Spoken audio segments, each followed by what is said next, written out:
Esta tumba está vacía. Las palabras del empleado del cementerio helaron la sangre de Óscar Naranjo. Cuando abrieron la tumba de Marco Ruiz, solo encontraron piedras en su interior. ¿La tumba donde su familia había estado de luto durante 15 años era falsa? Comisario, dijo el empleado temblando, si Marco Ruiz no está aquí, ¿de quién es ese cadáver? ¿Y dónde está el verdadero Marco? 3 horas después, el verdadero Marco estaba sentado en un café con el nombre de Diego Morales. Pero, ¿quién había tratado de matarlo? Esta historia comienza 15 años atrás. En 2010, el famoso periodista de investigación Marco Ruiz desapareció mientras investigaba el mayor escándalo de corrupción del gobierno. 3 meses después, encontraron un cadáver quemado en el río Magdalena y las pruebas de ADN mostraron que pertenecía a Marco. Su familia lo enterró entre lágrimas. Pero en esta fría mañana de 2025, el verdadero Marco Ruiz frente a Óscar Naranjo iba a exponer una mentira de 15 años. Y detrás de esta mentira estaba la firma de los hombres más poderosos de Colombia. El descubrimiento de la tumba. Todo comenzó con la visita rutinaria de María, la hija de Marco, al cementerio. María llevaba flores a la tumba de su padre todos los años en el aniversario de su muerte. Pero esta vez, notó que la lápida estaba agrietada. Cuando el empleado del cementerio examinó la situación, vio que había un extraño hundimiento en la tierra. He trabajado como director del cementerio durante 30 años, dijo Ernesto Vargas. Pero nunca había visto algo así. La tierra debajo de la lápida parecía como si nunca hubiera sido excavada. Cuando contactaron a Óscar Naranjo, inmediatamente entendió la gravedad de la situación. El caso de Marco Ruiz había causado un gran revuelo en Colombia. La muerte del famoso periodista había dado lugar a muchas teorías, algunos incluso afirmaban que había sido asesinado.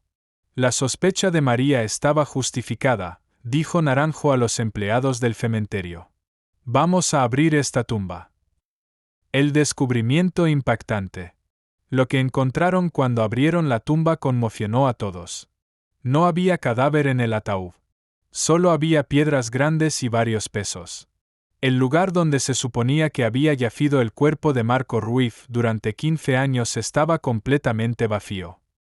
¿Qué significa esto?, preguntó María entre lágrimas. ¿Dónde está el cuerpo de mi padre? ¿Cómo pudieron las pruebas de ADN dar positivo? Naranjo sabía que la respuesta a esta pregunta era mucho más compleja. María, necesito reexaminar el expediente sobre la muerte de tu padre. Aquí hay un gran engaño.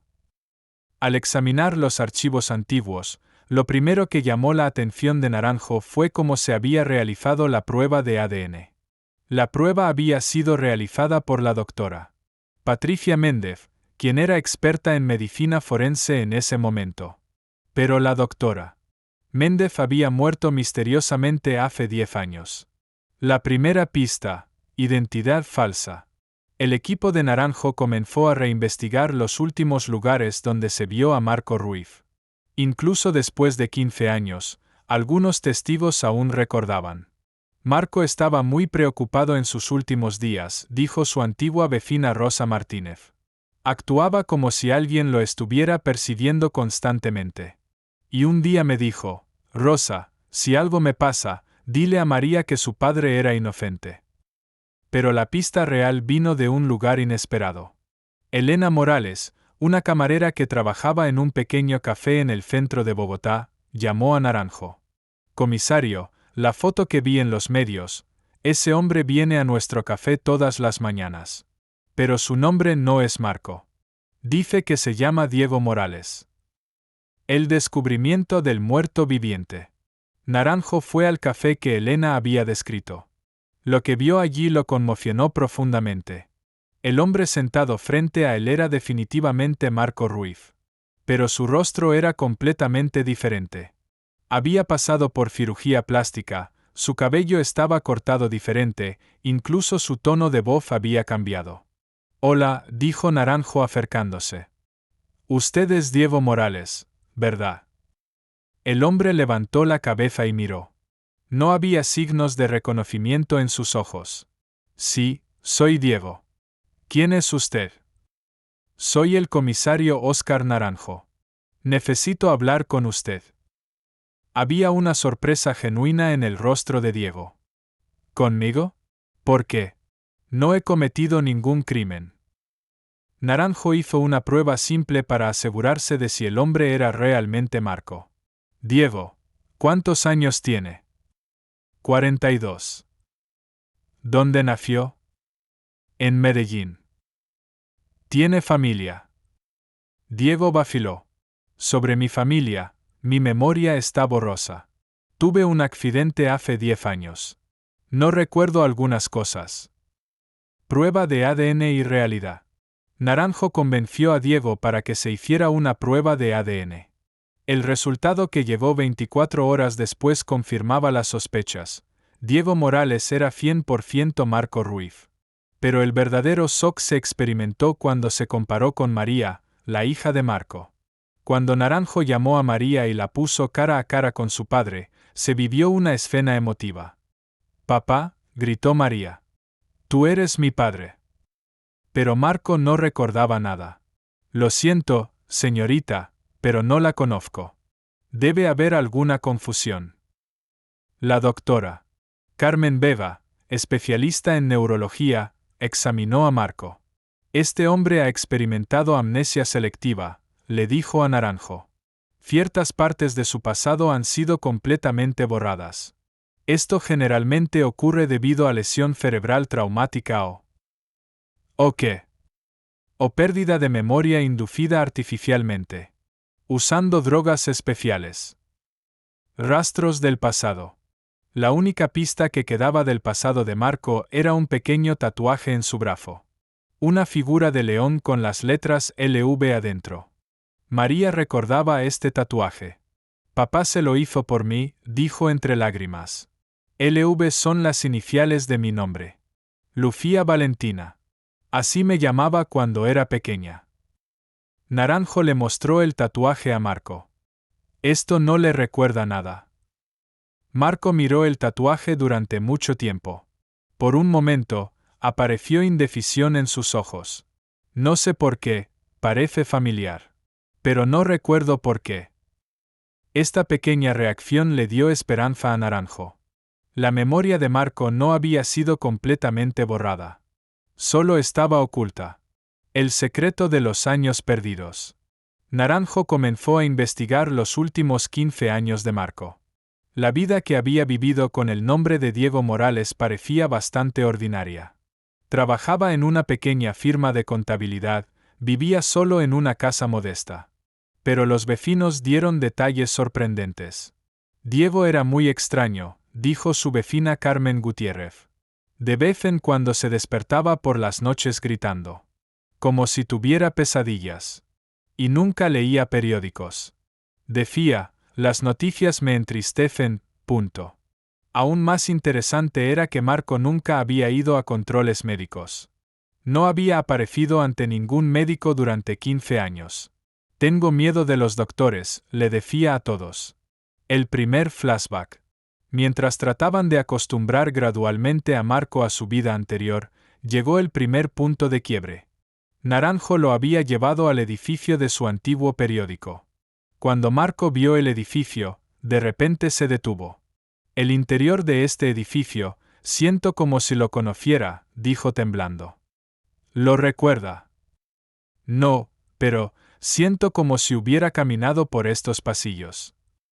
Cuando entraron, su antiguo editor Carlos Santos se conmocionó al ver a Marco. «Esto es imposible. Marco murió. Hace 15 años». Pero el momento más dramático fue cuando Marco vio su antiguo escritorio. En el escritorio aún estaban sus viejas fotografías. Foto de la infancia de María, fotos de ceremonias de premios, la credencial de periodista de Marco. Mientras Marco miraba las fotografías, le dio un dolor de cabeza repentino. «Mi cabeza, me duele mucho. ¿Quién es esta niña? ¿Por qué me parece familiar?» La memoria comienza a regresar. La doctora Vega aplicó sesiones especiales de hipnoterapia a Marco. En la tercera sesión, se experimentó la primera ruptura. Estoy huyendo, alguien me está siguiendo, dijo Marco, bajo hipnosis profunda. Mi investigación es peligrosa. Ellos me van a matar. ¿Quiénes son ellos, Marco? El ministerio, gente de alto rango. Dinero, están robando mucho dinero. Yo tengo pruebas. ¿Qué pasó después? Me secuestraron. Me llevaron a algún lugar. Hombres con ropa blanca, agujas, duele mucho, todo se vuelve borroso. Marco despertó de repente, estaba sudando. ¿Qué pasó? ¿Qué vi? Los detalles de la investigación. Naranjo encontró las antiguas investigaciones de Marco. El tema en el que había estado trabajando hace 15 años era el gran caso de corrupción en el Ministerio de Infraestructura. Proyectos falsos de $500 millones, empresas fantasma, pagos de comisiones. Marco había tocado un tema muy peligroso, dijo Carlos Santos. Había venido a verme 2 semanas antes. Me dijo, Carlos, las personas más poderosas de este país son ladrones. Y voy a probarlo. Naranjo investigó quién era el ministro de Infraestructura en ese momento. Roberto Mendoza. Ahora en el sector privado, uno de los empresarios más ricos del país. Muy interesante, dijo Naranjo. La doctora Patricia Méndez, la persona que hizo la prueba de ADN falsa. Es la hija de Roberto Mendoza. La exposición de la conspiración. Cuando la memoria de Marco comenzó a regresar lentamente, la terrible verdad salió a la luz.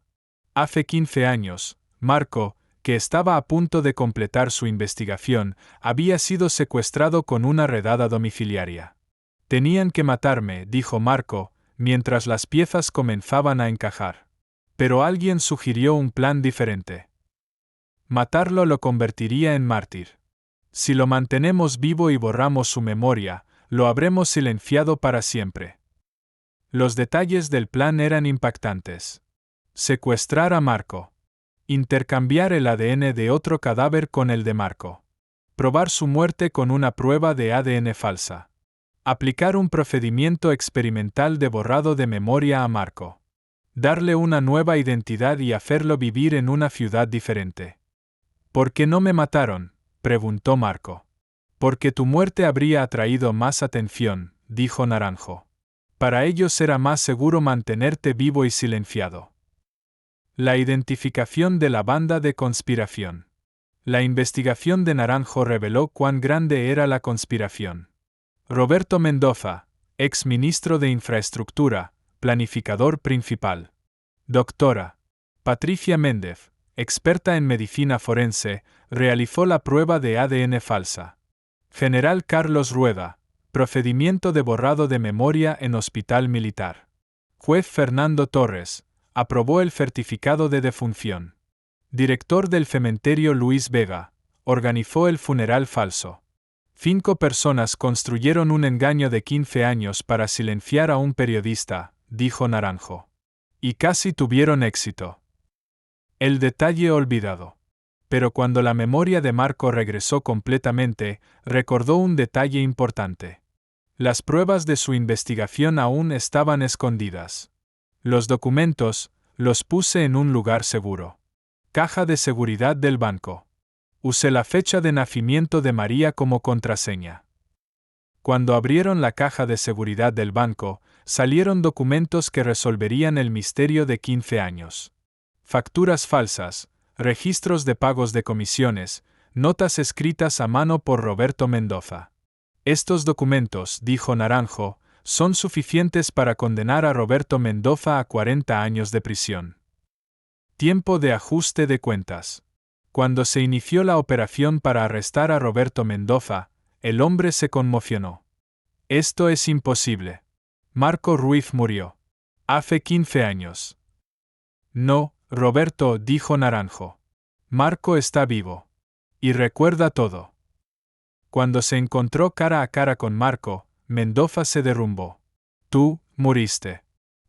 Nosotros. No me mataste, Roberto. Me mantuviste vivo pero mataste mi alma. Durante 15 años no supe ni siquiera mi propia identidad. Justicia y venganza. El proceso judicial se convirtió en uno de los mayores casos de corrupción en la historia de Colombia. Roberto Mendoza recibió 45 años, la doctora Patricia Méndez 25 años, el general Rueda 30 años de prisión. Pero para Marco, la verdadera victoria fue reunirse con su hija. Estuve de luto durante 15 años, papá, dijo María. Pero ahora entiendo que siempre estuviste conmigo.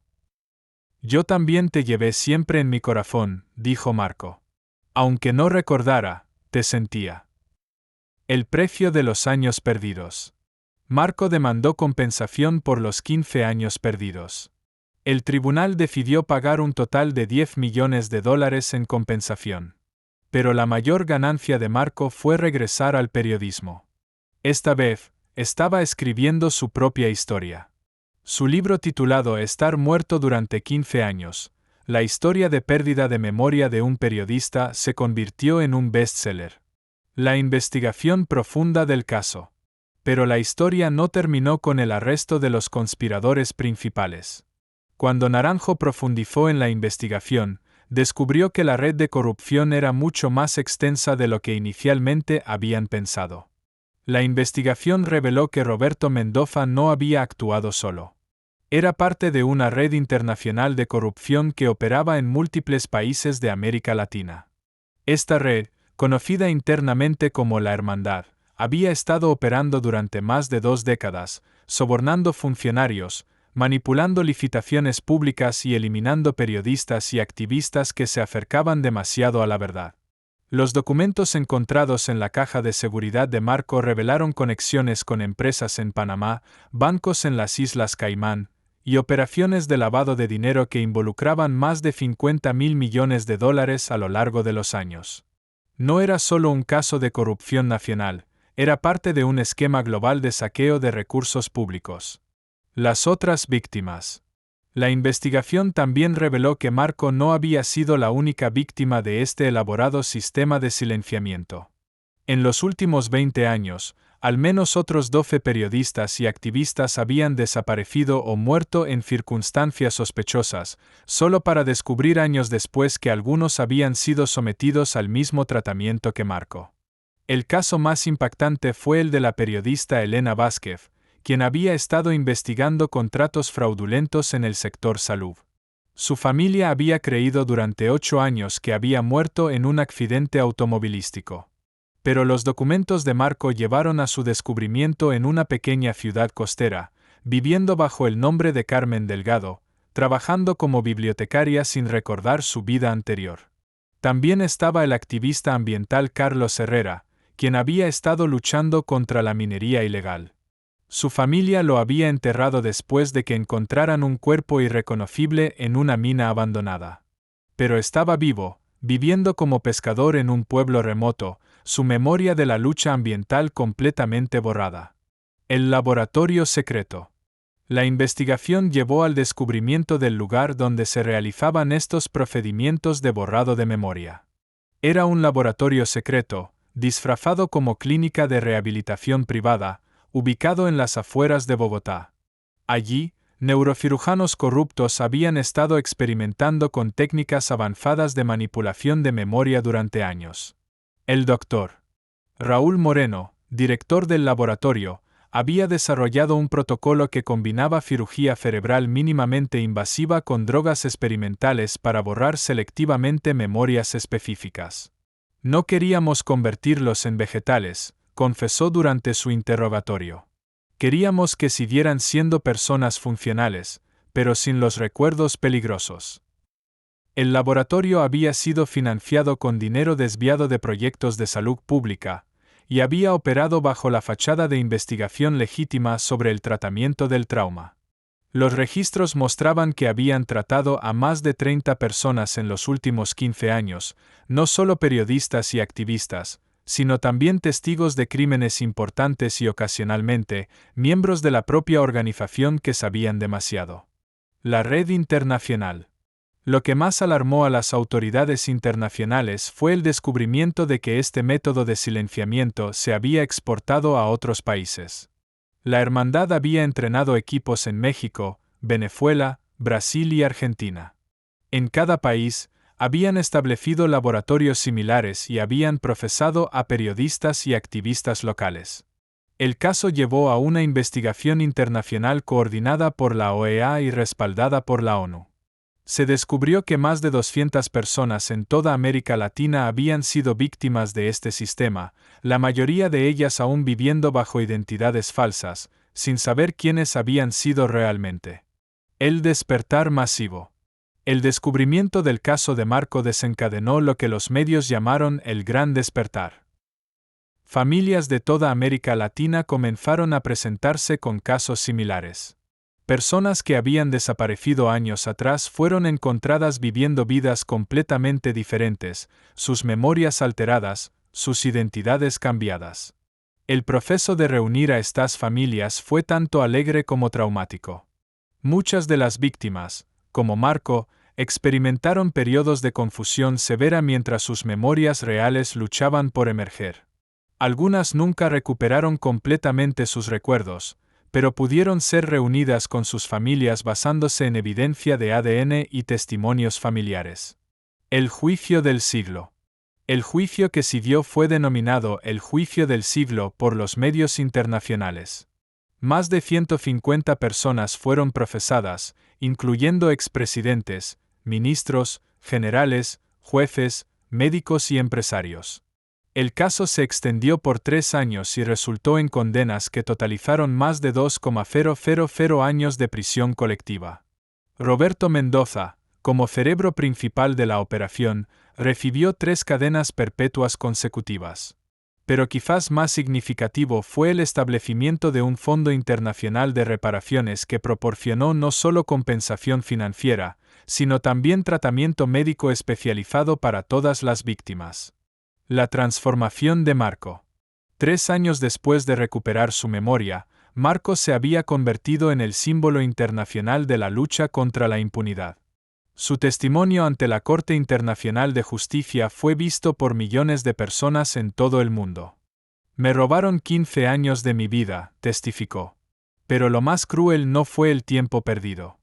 Fue que me robaron la oportunidad de ver crecer a mi hija, de estar presente en los momentos que definen una vida, de ser yo mismo.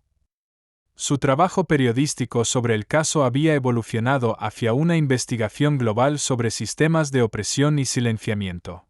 Junto con María, que se había convertido en abogada especializada en derechos humanos, establecieron la Fundación Marco Ruiz para ayudar a otras víctimas de crímenes similares. El legado de la búsqueda de la verdad. La historia de Marco también transformó la forma en que el mundo veía el periodismo de investigación. Su experiencia demostró que los poderosos no solo mataban a los periodistas que los amenazaban, habían desarrollado métodos más sofisticados para neutralizarlos mientras mantenían la apariencia de que habían desaparecido o muerto naturalmente.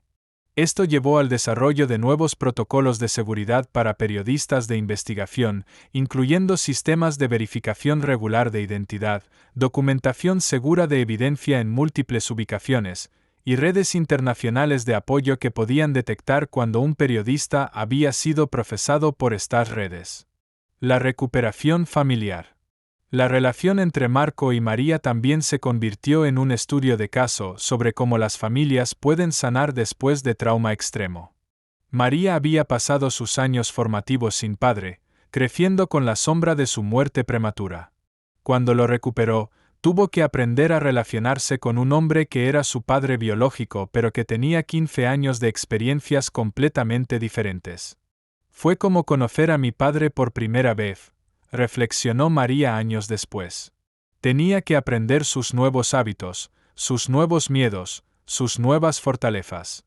Pero también pude ver aspectos de él que habían permanecido constantes, que ninguna cirugía cerebral podía borrar. La terapia familiar se convirtió en una parte crucial de su recuperación. Dr. Carmen Vega, quien había sido instrumental en recuperar la memoria de Marco, los ayudó a navegar las complejidades emocionales de reconstruir una relación padre-hija después de tal trauma. El impacto global. El caso de Marco Ruiz cambió las leyes internacionales sobre crímenes contra periodistas. La ONU adoptó el Protocolo Ruiz, que requiere investigaciones internacionales automáticas cuando periodistas desaparecen en circunstancias sospechosas, y prohíbe específicamente el uso de técnicas de alteración de memoria como forma de silenciamiento. Varios países también revisaron sus sistemas de identificación de cadáveres y sus protocolos de pruebas de ADN para prevenir la manipulación que había permitido el engaño inicial sobre la muerte de Marco. Epílogo. La nueva vida. 5 años después de su redescubrimiento, Marco Ruiz vivía una vida que era tanto una continuación de su vida anterior como algo completamente nuevo. Había recuperado la mayoría de sus memorias, aunque algunas permanecían borrosas o fragmentadas.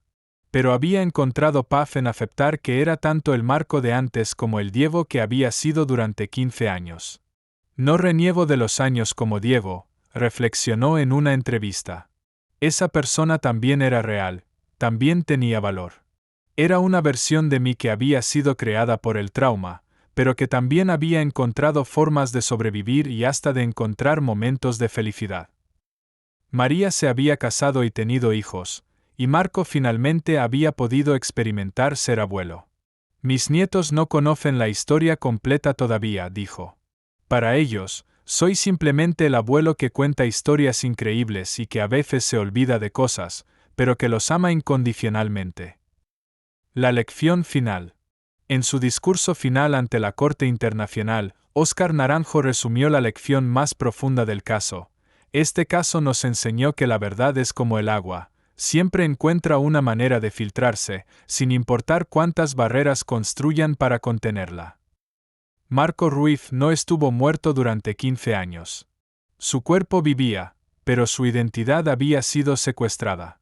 Pero el amor de su familia, su propia búsqueda inconsciente de la verdad, y la persistencia de aquellos que se negaron a aceptar mentiras oficiales, finalmente lo trajeron de vuelta. La mayor victoria no fue solo reunir a una familia, sino demostrar que incluso los sistemas más sofisticados de opresión pueden ser derrotados por la combinación de amor, persistencia y el derecho humano fundamental a la verdad. Esta historia nos enseñó que la muerte más cruel no es la física, sino la muerte de la identidad. Pero el amor familiar y la búsqueda de la verdad pueden vencer cualquier engaño, sin importar cuán elaborado sea.